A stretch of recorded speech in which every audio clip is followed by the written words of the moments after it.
Your film is now ready to be shown.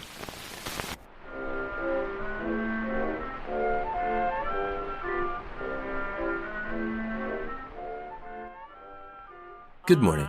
I'm Justin Hendrix, editor of Tech Policy Press, a nonprofit media and community venture intended to provoke new ideas, debate, and discussion at the intersection of technology and democracy. This week, a bipartisan group of U.S. senators introduced the Protecting Kids on Social Media Act, legislation that would require social media platforms to verify the age of users, prohibit the use of algorithmic recommendation systems for individuals under age 18, require parent or guardian consent for minors to use social media, and prohibit users who are under age 13 from accessing social media platforms altogether. The bill is just the latest in a string of federal proposals aimed at protecting children, from the Kids Online Safety Act to the Stop CSAM Act and more. But while the House and Senate debate such measures, states are moving ahead with their own versions of bills. Chief among these is California's Age-Appropriate Design Code, which passed last year and is due to come into effect in July 2024. It seeks to limit the collection of data from users under 18 and to hold tech companies accountable for designing products with children's privacy and safety in mind. The law currently faces a legal challenge from industry, and some legal experts say parts of it may violate the First Amendment. How the courts decide the matter may have implications across the country, where dozens of other bills have passed or are advancing in states such as Utah, Arkansas, Texas, Maryland, Connecticut, New Jersey, and New York. These bills vary in their composition and intent. As Tate Ryan Mosley recently reported at MIT Technology Review, quote, while some aim to protect privacy, others risk eroding it. Some could have a chilling effect on free speech online, unquote. Efforts to introduce protections for children online are also underway in other countries, as evidence accrues of a variety of negative mental health and privacy concerns. But what approaches best preserve freedom of expression while requiring changes on platforms that protect children's interests and address the worries of parents? In today's podcast, we'll hear from one UK lawmaker and advocate who has been influential in the global push for more protections for children online. Baroness Beeban Kidron is a Crossbench member of the House of Lords and sits on the Democracy and Digital Technologies Committee, and she's a commissioner for UNESCO's Broadband Commission for Sustainable Development, where she's a member of the Working Group on Child Online Safety. She's the founder and chair of Five Rights Foundation, which seeks to ensure children and young people are afforded the right to participate in the digital world, quote, creatively, knowledgeably, and fearlessly, unquote. Five Rights played a key role in advancing the UK Children's Code, as well as the California Age-Appropriate Design Code. I asked Baroness Kidron about the broad trajectory of efforts to address online child safety, what she thinks about the challenge to the California law and some of the harsher provisions of laws in other parts of the country, and where she believes the fight for child digital safety is headed in the future. I'm Beeban Kidron. I'm Baroness Beeban Kidron. I'm a crossbench peer in the House of Lords here in the UK. I'm also founder and chair of Five Rights Foundation, which is a charity that works in all kinds of ways to establish a more equal system between children and the tech that they're using. Baroness Kidron, could you just tell folks a little bit about Five Rights, how it came into being, where it operates, and how it's organized? Five Rights started, 6-8 years ago, something like that. And really it was because people started trying to join my effort to put kids' safety, kids' rights on the map. And no one was really talking about the digital world in relation to children at the point at which I first got involved, 2012, 2013.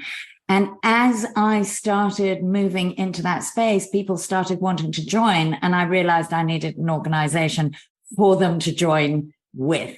So really, it's grown out of that. We're a very collegiate organization. We work with all sorts of people all over the world, which are either NGOs or policymakers, technicians, engineers, tech companies. Doesn't matter who they are. We're very, very open, but we're very clear that we have three things that we want. One is to have children's existing rights manifest in the digital world, applied right across. The other thing is we want the system designed with them in mind. So how would you do this differently if you knew your end user was a child, is the thing. And the other thing is that we really work very closely with young people, with children and young people who don't have much agency in this space and don't have much of a voice. And so a lot of our advisors are actually also the people who we're talking about. And so those three things, providing that you buy into those three ideas, we actually work very collaboratively with people all over the world. A 2019 profile of you by Natasha Singer in the New York Times found you recounting your plan. And the quote that stood out to me was, "It's little Timmy in his bedroom versus Mark Zuckerberg in his valley." Now it's 4 years later since that profile. That plan has borne some fruit. How would you characterize where you've got to at this moment? How has the plan changed? What has it delivered? Yeah, I think that really the big change over those years is that maybe we've stopped arguing about what the problem is and we've started arguing about solution. You know, for the first period, people treated me like I was a middle-aged woman who didn't know what rock and roll was. Yeah. And apart from the fact that it was kind of, you know, gendered and boring. And I started my life as a camera operator, ended up being a film director, and came into tech as someone who was an early adopter of tech. So it was at the very least patronizing. The truth of the matter is that idea that there's been a generational injustice, that something that was sort of invented to connect academics who were very similar to each other, has become the organizing technology of our world. Yeah. No one thought about what it would be like for a child to grow up in that world, right? And it wasn't designed with children in mind. Now, I think everybody buys into that notion that took me quite a long time to say, which is actually, if you treat all users equally, then you treat a child as if they're an adult. And that means you are taking no account of their emotional, physical, intellectual development, no account for the vulnerabilities of their age or agency, and no account of the normal sort of privileges and protections of childhood. It's not only about protection, it's also about being allowed to be someone different when you're 8 and 18, being someone different when you're 11 and 21. There's a load of things that become very problematic if you think that from the moment kids get any kind of device, they're going to be treated as if they're adult. And if I say now that 1 in 5 kids under the age of 5 have a device of their own in the UK, right? I don't know what it is in the States, but I'm sure it's very similar. Yeah. So we're going to start treating 1 in 5 under 5-year-olds with the same attention as adults. That's ridiculous. So one of the crowning achievements, I assume, of your effort has been the UK Children's Code, which went into effect in, I believe, September of 2021. What's been the impact of the UK Code so far? Has it faced any significant challenges? Well, it faced quite a lot of challenges on the route to being adopted. There was all the lobbying in the world. There was a lot of disbelief. There was a lot of sort of arguing about language, about approach, about whether it make any difference. And it always amuses me, that half of the people said it would make no difference, and the other half of the people said it would break the internet. And somewhere in that middle bit, you think, well, maybe I'm onto something here, between those two things. So I think when you come to now and you say that actually in the transition period, it did become law in, as you say, September 21, but the transition period was a year long. So from September 20, it was clear what it was. And in fact, even before September 20, it was clear what it was going to be. And since that time, we've seen a lot of tech companies roll out hundreds and hundreds of design changes.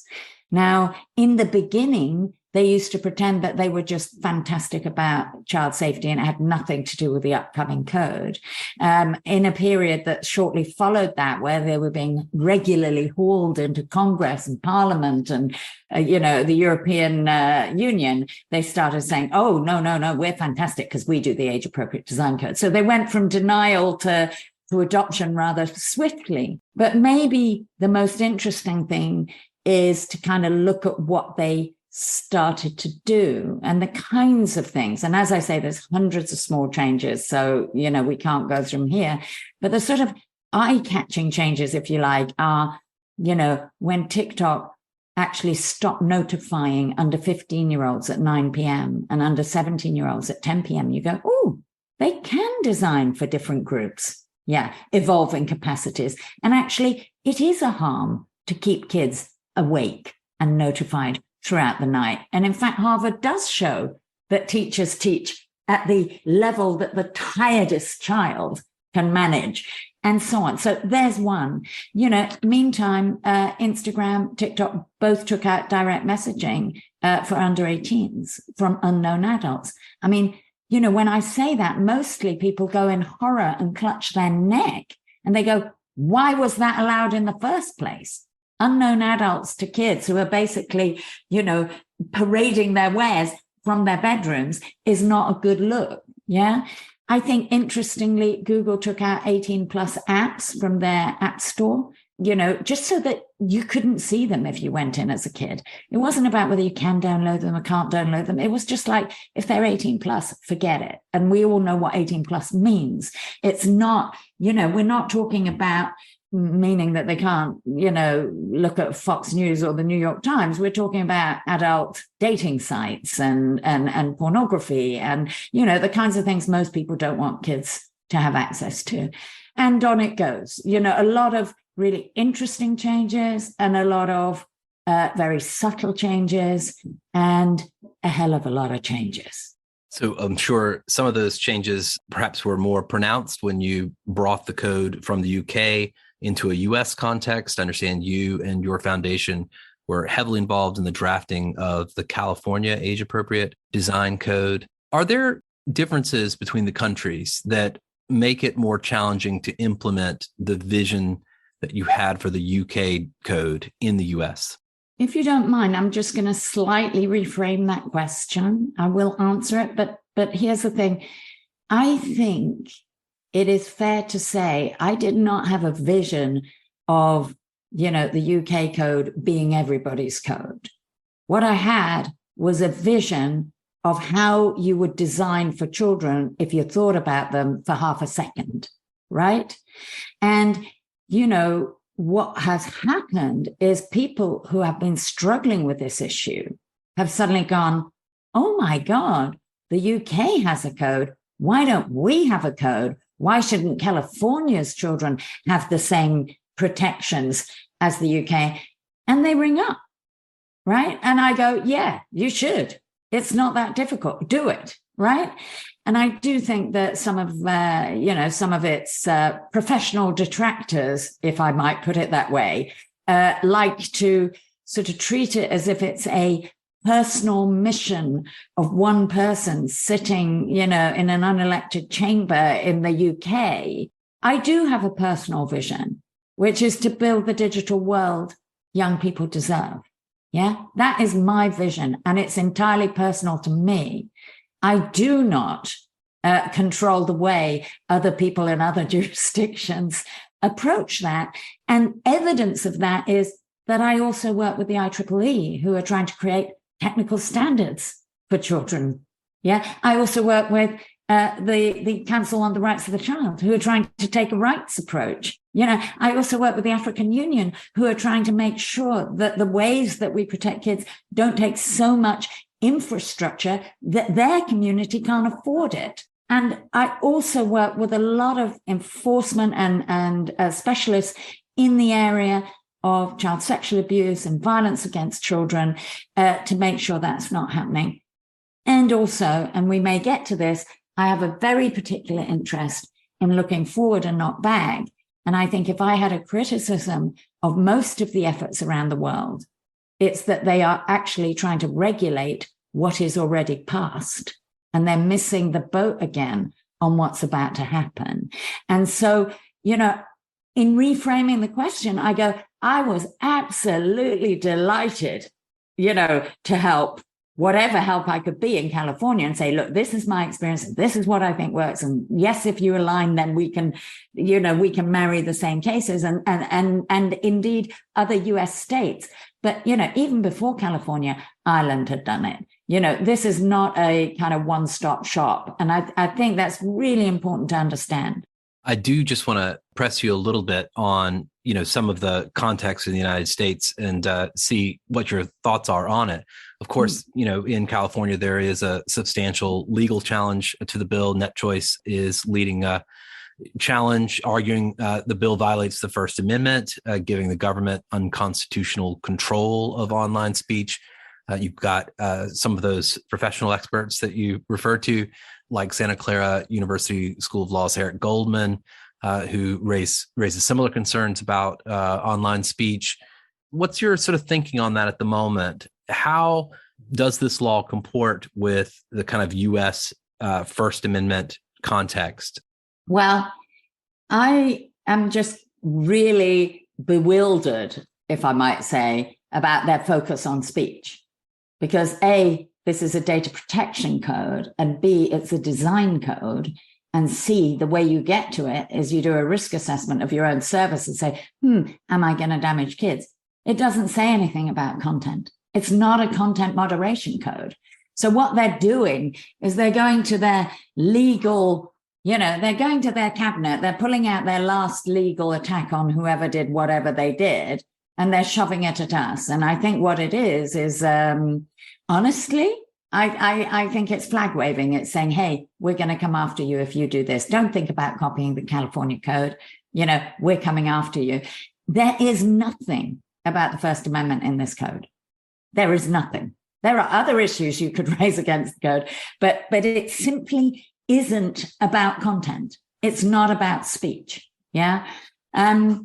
You know, I have some very personal feelings about the way that they, the same community, I can say, you know, came after me personally and the kinds of things, you know, that they tried to get going around me. But to be honest, you know, I'm not for taking things down. I'm not for blocking. I'm not for kicking out. I'm not even for excessive parental controls, which is probably the bigger cultural gap between me and the US than the First Amendment. I am absolutely determined not only that that I should have free speech, which is my, you know, which is one of my rights, but actually children should have free speech. They have to be, it has to be possible, you know, to participate, you know, in the conversation.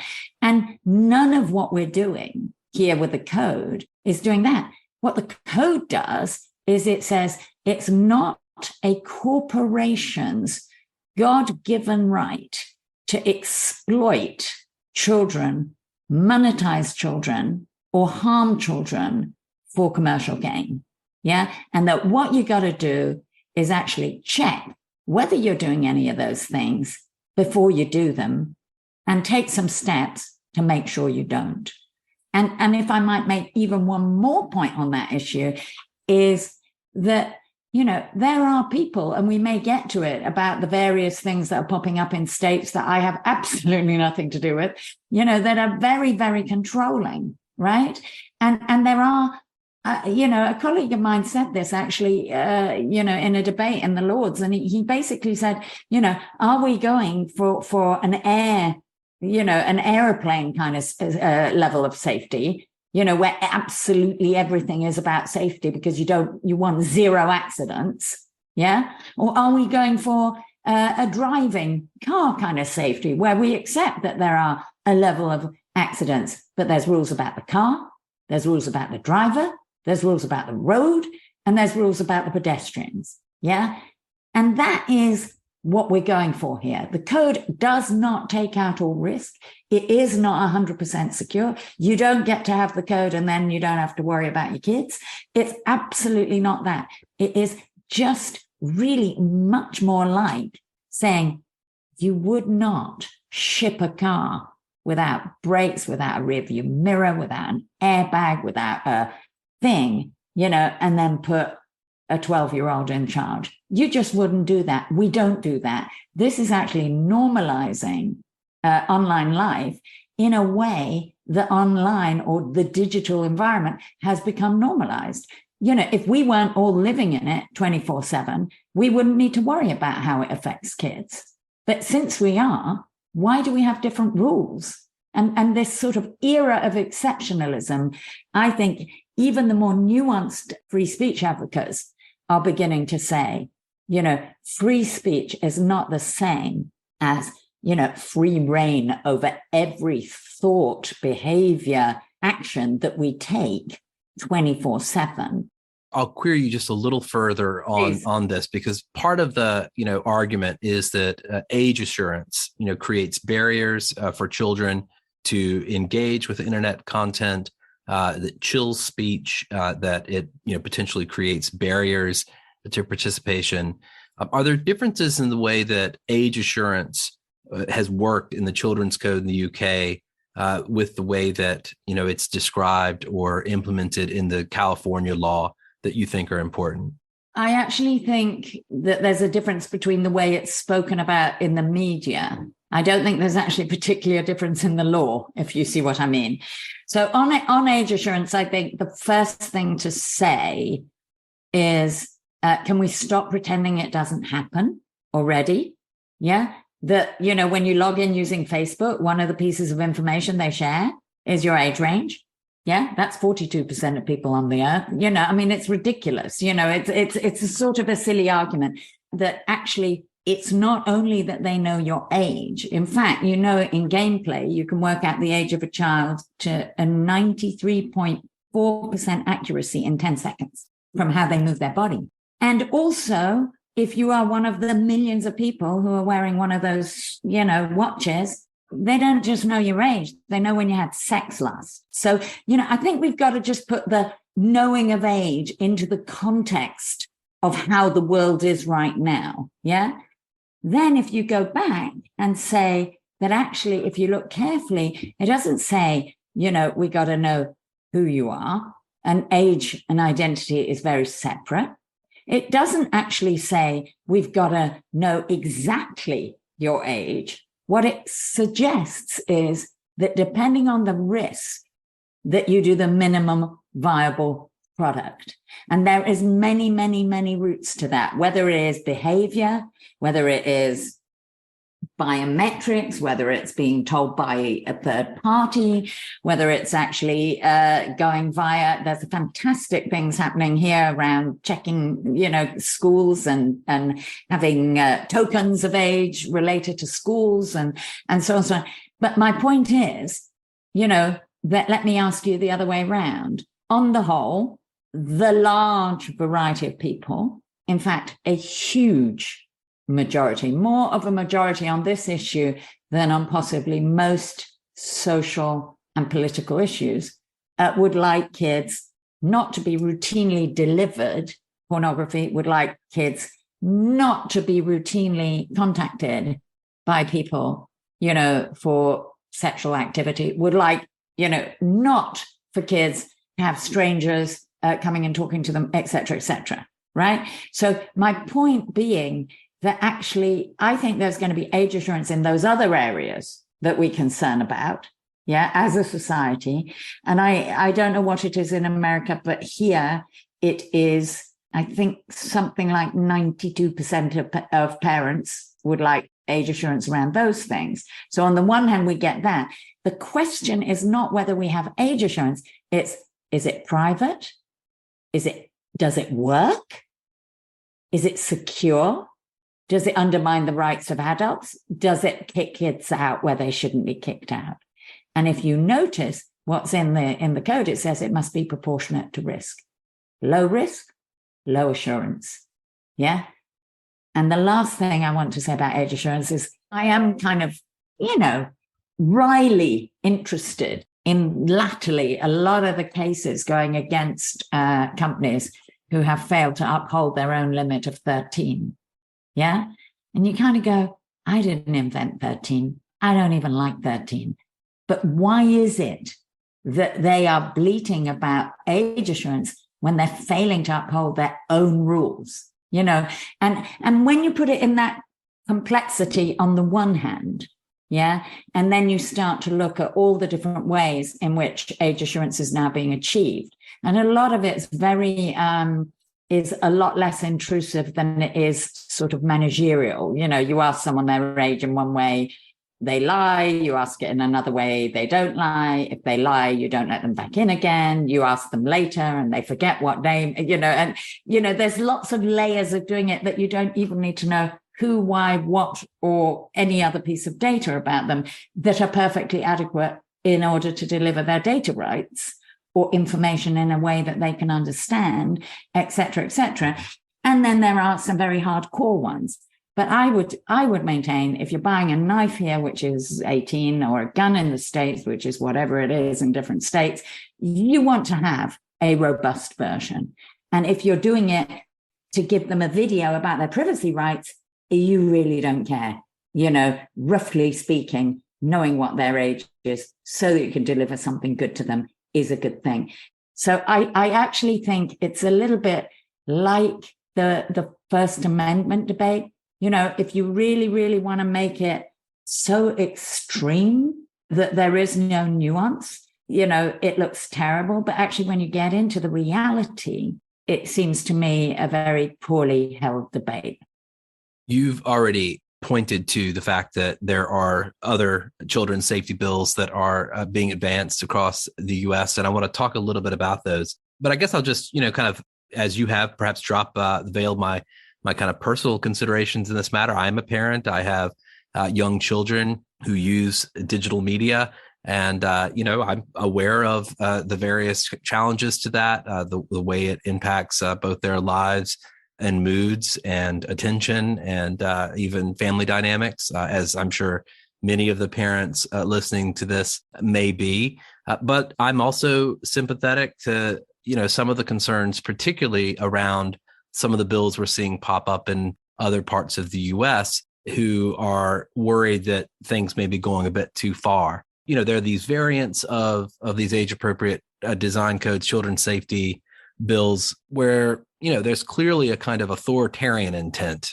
Often the lawmakers that are advancing them, in word and deed, do represent, their ideas do represent a danger to marginalized youth, to LGBTQ youth. Utah, of course, this law that prohibits tech platforms from allowing users under 18 to have accounts without explicit consent of a parent or guardian. Are there child safety bills that you oppose at present, or versions of these design codes that you would disavow? Well, I think the first thing I have to say, to be really clear, is I'm a member of a different legislature in a different country, right? So I have no position from which to disavow anything, right? So just to be really clear about that. But I think if you were to be unfortunate enough to trawl through everything I have ever said in public on this issue, you would know that I do not think that parental controls is the answer, because not all people have engaged parents, not all people have parents, not all parents do right by their kids. And also, I was a child, right? I didn't want my parents to know my everything at the age of 15, 16, 17. I probably, and I'm not prepared to say what age I am now, wouldn't want my parents to know everything I thought right now either. So I think the truth of the matter is, and there is a wonderful, wonderful episode of Black Mirror, which was a UK TV show that actually brilliantly explains what's wrong with parents knowing everything. I think the other thing is, just from a really serious point of view, is I have supported the creation of a set of bereaved parents whose kids have been either committed suicide or been murdered, but in some way very much to do with the digital world.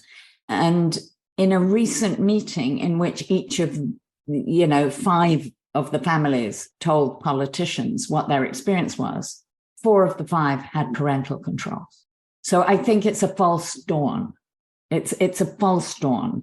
So my biggest objection is twofold. One is, I guess, I am concerned that people think parental controls is some sort of silver bullet, and then they find out it's not. And then the second thing is, if you look at all of my work, and I did start by chairing a group that wrote the addendum to the Convention on the Rights of the Child, which is actually about their right to participate, their right to education, their right to information. You know, I actually feel that we infantilize children if we don't understand that they have evolving capacities. And I will go back to what I've already said to you. And I often have to say it because I think people slip to the content, slip to the controls, slip to that. But actually, I'm not talking about either locking kids in their bedrooms, nor am I talking about putting them in cotton wool. I'm actually talking about whether it is okay for major corporations to systemically and routinely exploit them. So I'm not really looking at the relationship between children and parents here, although obviously because of the work I do, I have quite a lot of knowledge about how it plays out. I'm looking in terms of the legislative tool at safety, product safety. And I just am bewildered, you know, because I literally, and if someone wants to, you know, if you have a lot of listeners and they'd like to write to me, my email address is on the parliamentary website. Please tell me another sector that doesn't have to make sure that their product is safe for the consumer to whom they sell, engage, or give it away. If someone can tell me another sector, because it ain't transport and it ain't food and it ain't drugs and it ain't toys and it ain't, you know, I literally cannot find one. So if someone can answer that, I probably can go home and stop doing this. But actually, we're talking about product safety here. And I think all of these other things are unwittingly or wittingly diversionary. And the only people that they serve, not the children, not the citizen, not the politician, a company who's got a free card. And I don't think companies should have free cards on our kids. Of course, there's a broader conversation about this than just what's happening here in the United States, although it is truly gathering steam here in the States as various legislation pops up around the country. I think there are a couple of dozen, if not more, states that are considering the child safety legislation at present. Can you maybe back out the global picture beyond the UK, beyond the US? Where else are these types of laws being considered or regulatory interventions? I think I can honestly say there is nowhere, you know, that is not, you know, I mean, there are places in the world in which conflict or natural disaster or failed states, you know, I mean, there are those countries that are not considering this, but you can absolutely, without question, say that this is very high on the agenda. And I think there's one thing that may be interesting in considering the global, which is when we were doing, you know, it's called a general comment, it's the addendum to the Convention of the Rights of the Child, saying how children's rights apply in the digital world. One of the things we did was we ran workshops in 28 different countries. Now, the workshops were not tick box. They were either 3 hours or 6 hours, and they happened with children between the age of 7 and 19, I think. What absolutely confounded all the people who crunched the numbers, as it were, about what their attitudes were, was that wherever they were in the world, children had probably, you know, 4/5 of their concern, 80% of their concern were absolutely identical. So in some of the global south, there was more concern about price of data, access to the internet, things like that. In some of the Middle Eastern countries, there was more divergence around gender, about who had what access and on what basis, and so on. But for the most part, the kids were talking about the hostility, the addiction, the nudges, the social and personal sort of despair that they felt in the competition, et cetera, all the things. And of course, the sexual and the violence and so on. The children thought the same things because they're all using the same services. And so now what you're actually saying is that in the development of a child, which used to be school, family, and state, was the sort of cultural envelope, is actually more determined by using Snap, TikTok, Instagram, YouTube, etc., than it is by those things. And I think that that is something that people really should think about when they start dancing on a head of a pin about whether this thing or that thing may shift the balance. I think they're all looking over there, thinking about tiny little pieces of, of things that we hold true, which I hold true too. Yeah. But I think that they are missing the car crash that is coming through the center of the frame. And I think that moment just really made me understand that this by design, by default, product safety was even more important than the rights. Not that it's less important. We do need kids. We must have a well-being mission. We must have a positive vision of the digital world for kids, because this is where the future will be built. And I do think that this is ultimately, profoundly, in fact, a case of uses and abuses. It's not about tech. And everything that has come, directly from my hand or indeed from colleagues that we work with around the world, either in Five Rights or outside of Five Rights, always says the digital world, not social media. Always says by design, not don't do this and don't do that. And again, I think I've said this already, but I can't stress it enough. My biggest fear for the world is we're all taking a pot shot backwards. And actually, what we really should be looking at is AI, is immersive tech, is generative systems, and actually we need to have a really, I consider myself a privacy activist. I just do it on behalf of children. But, we really need to have a conversation about what privacy is. Because actually, the current conversation is as if it's a 2D world between us and the state. But actually, the people who are kind of making out like bandits from our lack of privacy are actually the commercial players. And I think if you don't put that third leg of the stool out there, you are just, living in cloud cuckoo land. Well, I want to ask you about the bandits. You, in that 2019 profile, it sort of situated you at a meeting in Silicon Valley where you were engaging with technology executives. Are you still welcome in Menlo Park? Are you still welcome in those offices? Or, as the various tech firms fund different legal challenges against your work, are you finding doors are often closed? No, I'm not finding them closed. I do go and see people. I do speak to people in most of the companies. There are some who I know better than others, just for probably historic reasons rather than any good reason. And I was in Washington and I saw companies, just very recently, 2 or 3 months ago. We are adversaries. The detailed conversations never leave the room, and the detailed conversations are not political, they're practical. This is what's difficult about what you're saying. This is what have you thought about it like this? That's ridiculous to say that. They are very practical. But the reality of those conversations is I'm saying to them, don't resist the good stuff. If what we're saying didn't hurt, it wouldn't be making a difference, and it wouldn't be, dealing with the problem. But if you don't go for the good stuff, you're going to get a lot of very much more negatively radical, if you like, and very often unimplementable.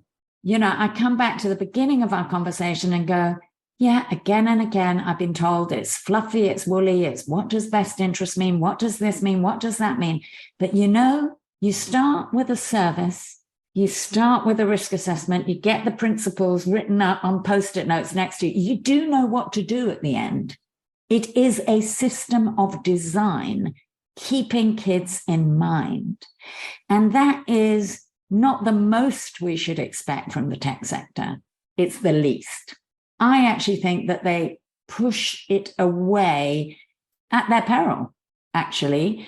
And, there are some of the things that you've alluded to that are their peril. I am, speaking as an individual here because we're talking about the US.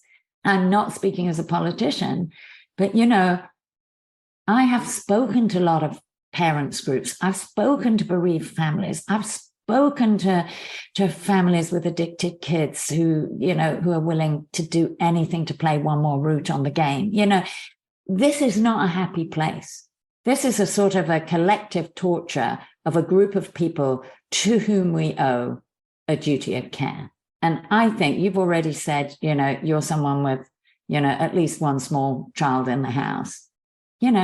If you don't want better for your child than actually, at the age of 8, being, bombarded through the night with either such vacuous, empty bullshit, that it's only there to keep you on. It's not even content. Yeah. Or indeed that they are willing to ignore the fact that actually, contrary to how it plays out in the media, most children first see porn, not because they look for it, but because they're offered it up. Most girls get involved in self-harm, not because they looked at it, but because someone recommended it to them. I think that is an abuse. Yeah. Now, the code doesn't do all of that, but I think it makes the companies think about what the end result of the design of their product is. And that's all I'm asking. It's not much to ask. And I think it is working better than most people expected. We started the conversation talking about your plan. And I think to some extent, we've hit where it's at in the moment, where you've got to, what your considerations are at the moment. You're clearly already looking ahead, thinking about AI, thinking about the quote unquote metaverse, et cetera. What's next? Where are you going to take the fight next? So I think that we've got a few fights ongoing, around the code and around making sure that we don't do with tech regulation what we did with baby milk. I'm not interested that we, get it out of the global north and we send it all to the global south and poison their kids. So I think there's a bit of making sure that the advances we make together. So that bit is very much done, on the ground by friends and colleagues and other NGOs and so on. I here right now have got, both a data bill and an online safety bill coming through Parliament. So that preoccupies me in various ways.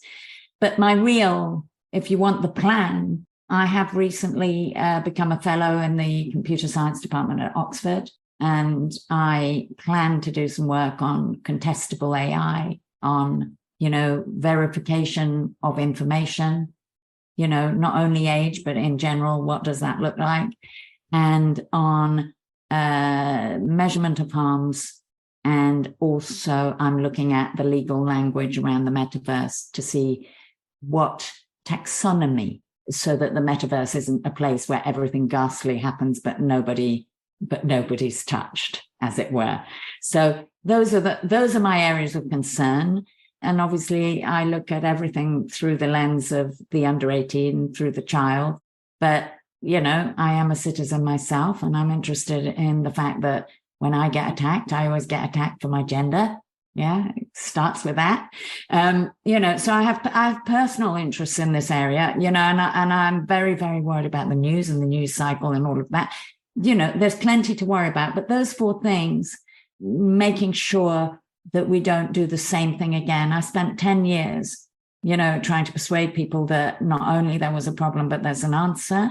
I think, for me, my great pleasure is in seeing other people use language, like keeping children in mind, like, embedding their rights, like best interest, like by default design, likely to be accessed. There's a whole kind of lexicon of things that are left in the way, and other people will do with it something good, I believe. Yeah. But for me, it's just kind of looking over the parapet and seeing, what's coming up. And let's not forget the kids this time. Why don't we build it in? Baroness Kidron, thank you so much for speaking to me. Pleasure.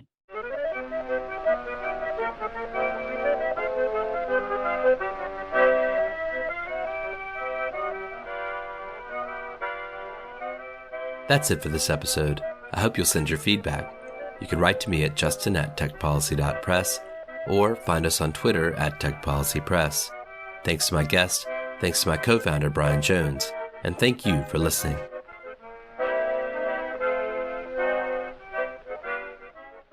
Tech Policy Press.